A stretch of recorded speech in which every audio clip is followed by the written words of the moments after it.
For the next 24 hours, I'm camping in northern Minnesota. I brought my 22 and I'm gonna go see if I can shoot a squirrel or rabbit for lunch because it's lunchtime. The weather is 35 degrees, which isn't too cold, but I'm looking right now and it is damp out here. So this just might be a challenge. But I brought some delicious tuna steaks for dinner, which means I have to get a fire built because if not, then I'm not gonna be able to have dinner. And let me tell you right now, I get pretty hangry if I don't eat. Let's go see if we can get some lunch. I'm driving up to camp right now and look in the middle of the road.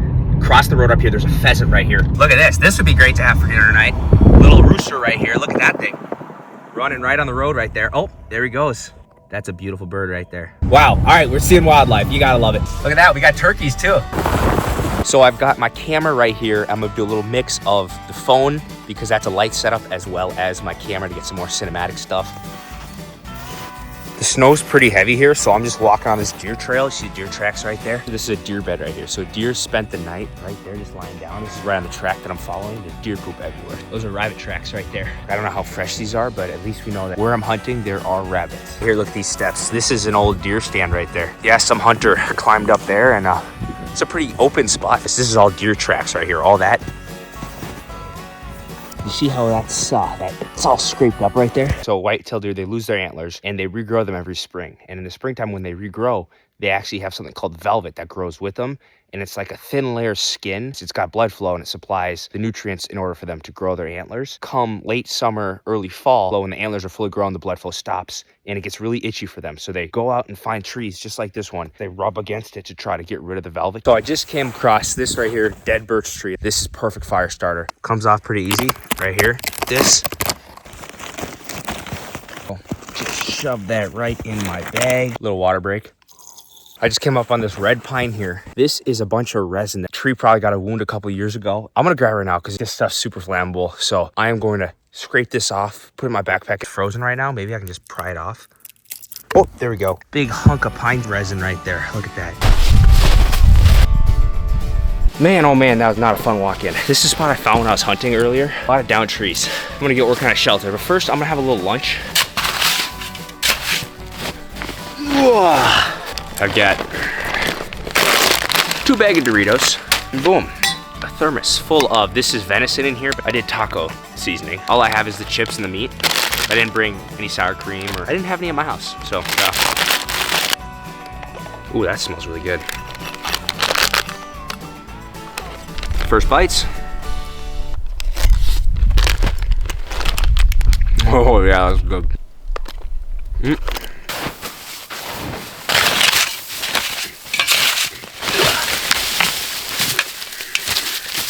Oh, ow, that hurt.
Starting to get hot. Taking this off. Oh, the good news is I'm trying to work up an appetite for dinner. Let me tell you right now, I'm working up an appetite. So that's part of the process. Put the hat back on, hide this hairline, and let's go.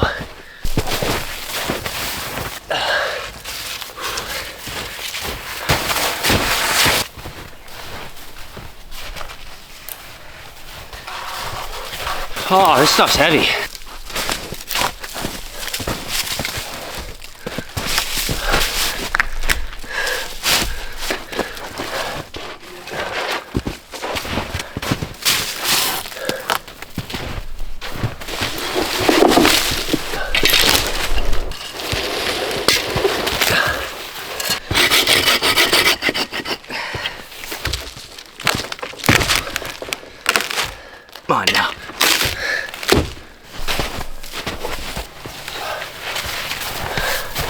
All right, taking a water break. It's getting dark out now, as you can tell.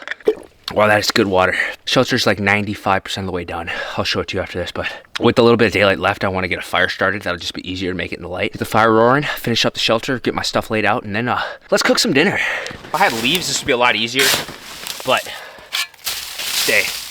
All right, most of it's staying. This is good. Oh, someone's calling me. Who's calling me?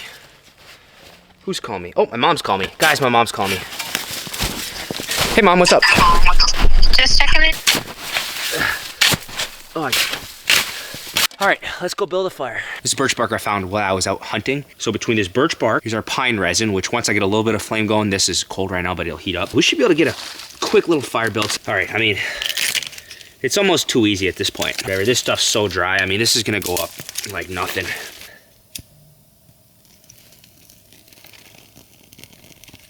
I'm telling you, birch bark is the cheat code. I said in my last video that starting a fire is an art form. Let me tell you, this is like AI art right here. This is just doing it for you.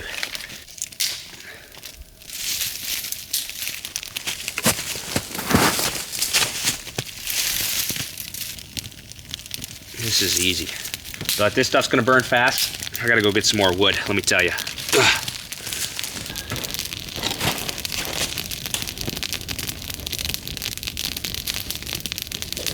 Boom.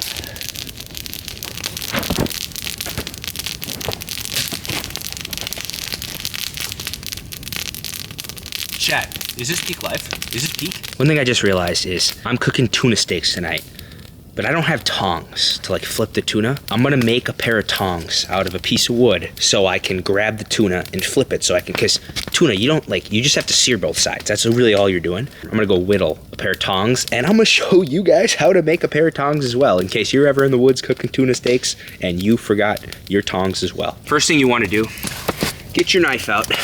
Just make it look pretty. I'm all about the aesthetics, especially when cooking. So I'm gonna take all the bark off here. Boom, I low-key need to sharpen my knife as well, but a little bit more. Hear that? That's an owl. That's awesome. Oh, that's so cool. I'd rather hear that than hear wolves, I'll tell you that. Split right down. Right down. Yep, there we go. Keep going down the middle, down the middle. Okay, there we go. That's good. Now we gotta get some rope and we need to tie this bottom off so it doesn't fully split. I've got this paracord here. I'm tying it kind of right where the end of the split was here. I'm gonna do a little double half hitch here. Shout out Boy Scouts of America. That's where I learned that knot. Because really the purpose of this knot here is to tie this tight enough. I need to get better at tying knots because there's a way to do it where I think I tie it loose and then I can put it through and then get it tight. Let's see. See if that works. I was never good at tying knots, I'll tell you that. So you see how I can open this up here. You just need a small stick, something like this. See, so I'm gonna break this off. I'm gonna whittle this actually a little bit thinner. Slide it in so it spreads. Don't break, please don't break, please don't snap, please don't snap in half. Bang, bang, bang, bang, keep bringing it down. Oh, and it snapped, but that's fine. That wasn't what I was worried about snapping, so that's fine. Okay, so see how it's open here like this? Now look at this. We got tongs. Here I'm just whittling on the inside here to just make it so I get more space. That should be wide enough right here. Boom, now we can pick up our tuna. That is how you make a pair of tongs so you can flip your tuna steaks when you're camping. Oh, what up guys? All right, so fire's really big right now. I'm gonna take the tuna steaks out and I'm gonna start marinating them. And while they're marinating, I think I'm gonna get going on the grilled vegetables. So I'm gonna let this fire die down because I just put some logs on. Oh, I think my chopper's burning right now, so I'm gonna move those. Please don't burn, please don't burn, thank you. Bang, bang. Nice, you gotta love that, getting those all dried out. I hate going to bed with my choppers wet because it's gonna freeze tonight. And the worst thing in the world is waking up the next morning and putting on frozen choppers and your hands are freezing cold. So I'm gonna try to get those as dry as I can so when I walk out of here tomorrow, I can have some warm choppers. Do you mind if we do a little cooking right now? Because we got not one, not two, but 3 tuna steaks for dinner. Actually, also have, bang, some onions and peppers. And I thought we had garlic at my house, but we didn't, so I brought garlic powder. Yeah, let's get crack-a-lackin' here. You guys are gonna have to let me know for my next video if this is the best angle for cooking. I'm doing my best, so y'all let me know in the comments. Bang, 1 tuna steak. I got raw fish on my hands, which is not ideal. 3, lightly olive oil these right here. Rub it in, it's nothing crazy, nothing crazy. 1. Cooking the veggies. Oh, please don't burn me. Oh, that's a nice bed right there. Get our oil hot. Oil in this thing. That oil nice and hot. Oh, it's so hot. Oil is sizzling. And listen to this. All right, so, I don't know if you saw that. As I was pouring these in, an ember popped off, and Loki just cooked myself. So hot, so hot, so hot. Why is that so hot? I want to burn them. It's gonna be pretty full. Does this count as fire grilled vegetables right here? Because I feel like I should be on a chef show right now. I think these are cooked enough. Oh, that is really freaking good. Keep these right here just so they're close to the fire because I want them to stay warm. I'm gonna put a lid on them real quick though. Tuna steaks, we're going right on this grill right here. All we need to do is sear them, okay? We don't want to overcook. 2, get this, boom. This is our oven right here. Boom, you're gonna be searing. These things flipped. Don't want to overcook them. Please flip well. Boom. Wow. Great use of the tongs right there. Flawless. 1 for 1, 2 for 2, 3 for 3. Wow. Tongs were a success.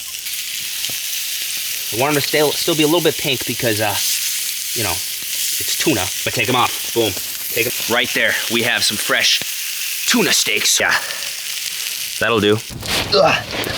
We're going tuna steak first. It's all cooled off here. Oh man, nice sear, nice pink.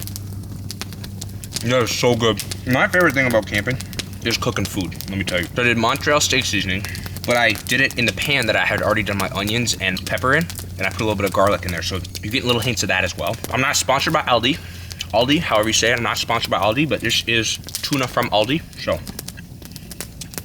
pretty good. Someone order freshly grilled vegetables. All right, I need to go find a spoon. But wow.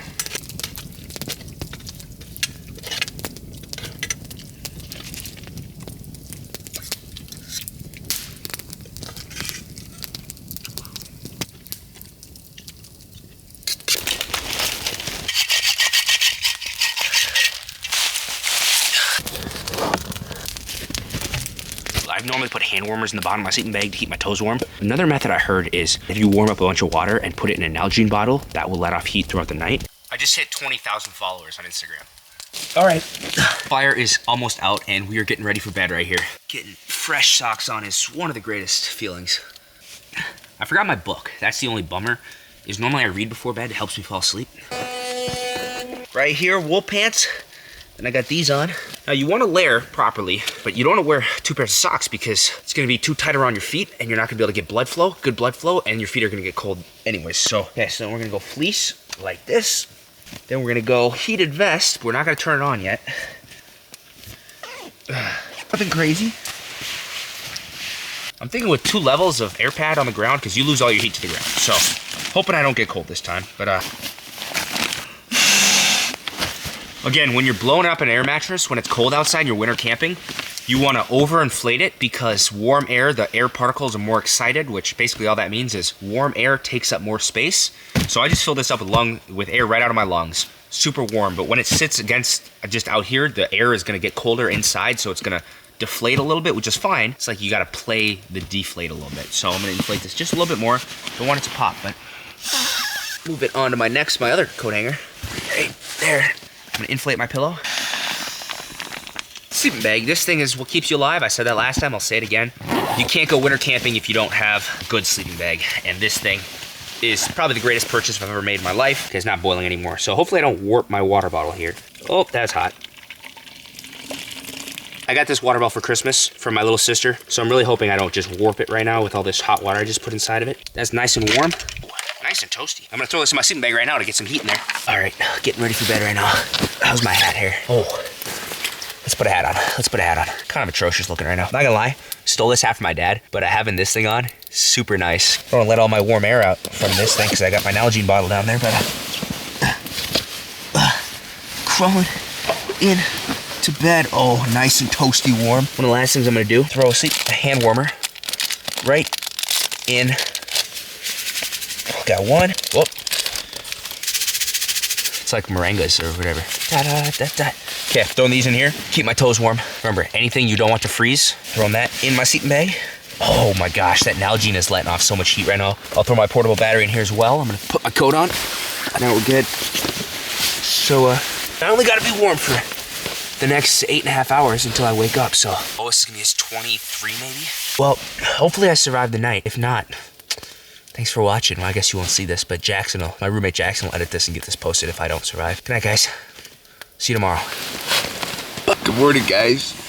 Oh man, I'm happy right now. That's how good I slept, which is kind of crazy because normally I don't sleep very well. It's 8 o'clock. My alarm just woke me up. It's kind of misting out right now. I'm trapped in my sleeping bag. Get out. All right, there we go. All right, well, so the wind kind of picked up. I stayed warm. I got my heater vest going right now. I actually, when I went to bed last night, I was like, it was for the first like hour and a half, I was overheating. Like I took my hat off. I almost took this coat off. I was really hot. And then in the middle of the night, I got a little cold. I put hand warmers right here in my boots, just preheating my boots up. And I'm gonna give another 5 minutes and then I will put my boots on and get started packing up for the day. But I just looked at my Whoop because it tells me how long I slept for. I got 8 hours and 59 minutes of sleep. So I went to bed at 9:46 and I woke up at 7:59, which makes sense. My alarm went off at 8 o'clock, so give or take, whatever. It's a good night's sleep right there. Well, I'm sure you can see like the fog behind me. It's really just misted out here. Everything was kind of damp here last night, so it's good. Guess I could probably be a little more. All right, last bit of housekeeping stuff we gotta do is put the fire out, and so I'm just gonna throw a bunch of snow on it. And you don't wanna leave a fire until you can touch it with your hand, and it's cool to the touch.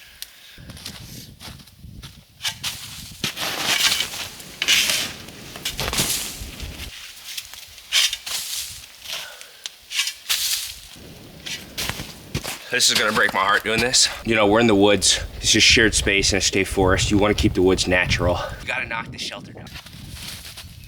Maybe not. And just like that, shelter is done.